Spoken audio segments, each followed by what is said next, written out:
परिचय। निरंतर तनाव और चुनौतियों से भरा एक दुनिया में क्रोध एक बहुत ही आम भावना बन गया है जो हमारे रिश्तों, कल्याण और जीवन की समग्र गुणवत्ता पर विनाशकारी परिणाम हो सकता है।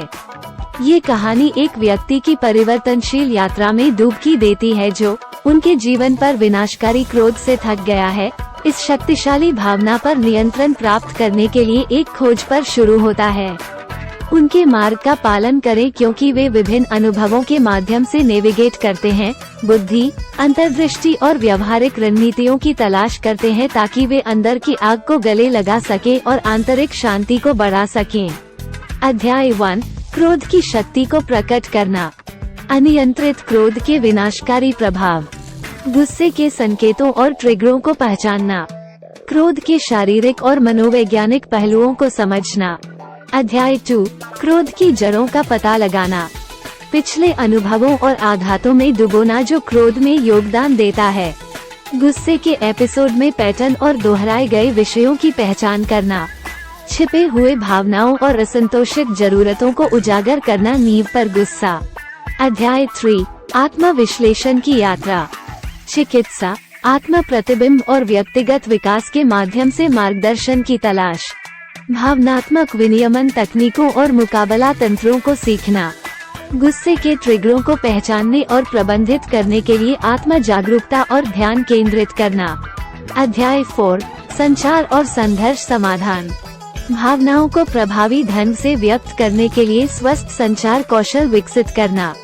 रिश्तों पर क्रोध के प्रभाव को समझें। समझ और समझौता को बढ़ावा देने के लिए संघर्ष समाधान रणनीतियों का पता लगाना।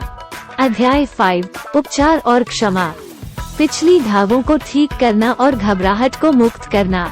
अपने और दूसरों के लिए क्षमा करने का अभ्यास। संवेदना, सहानुभूति और समझ को गले लगाना। अध्याय 6, ध्यान और ध्यान की शक्ति।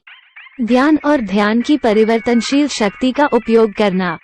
गुस्से की वृद्धि को रोकने के लिए वर्तमान क्षण की जागरूकता को उगाएं। आंतरिक शांति और भावनात्मक संतुलन को विकसित करने के लिए ध्यान केंद्रित अभ्यास का उपयोग करना। अध्याय 7, एक समर्थन नेटवर्क का निर्माण। अपने आप को सकारात्मक प्रभावों और समर्थक रिश्तों के साथ घिराना। सलाहकारों, दोस्तों या समर्थन समूहों से मार्गदर्शन की तलाश। एक वातावरण बनाना जो भावनात्मक कल्याण और क्रोध प्रबंधन को बढ़ावा देता है। चैप्टर 8, एक नया जीवन जीने का तरीका। गुस्से प्रबंधन तकनीकों को दैनिक दिनचर्या में एकीकृत करना। आत्म देखभाल, तनाव कम करने और भावनात्मक कल्याण का एक जीवन शैली को गले लगाना। स्वस्थ रिश्तों और आंतरिक शांति की एक बड़ी भावना से भरी एक भविष्य को गले लगाना। निष्कर्ष। ये कहानी उन लोगों के लिए एक गाइड के रूप में कार्य करती है जो क्रोध के साथ संघर्ष करते हैं, मूल्यवान अंतर्दृष्टि, व्यवहारिक रणनीतियों और प्रेरणादायक एनेक्डोट्स प्रदान करते हैं ताकि वे अपने क्रोधा प्रबंधन और आत्म परिवर्तन की अपनी यात्रा पर शुरू हो सकें।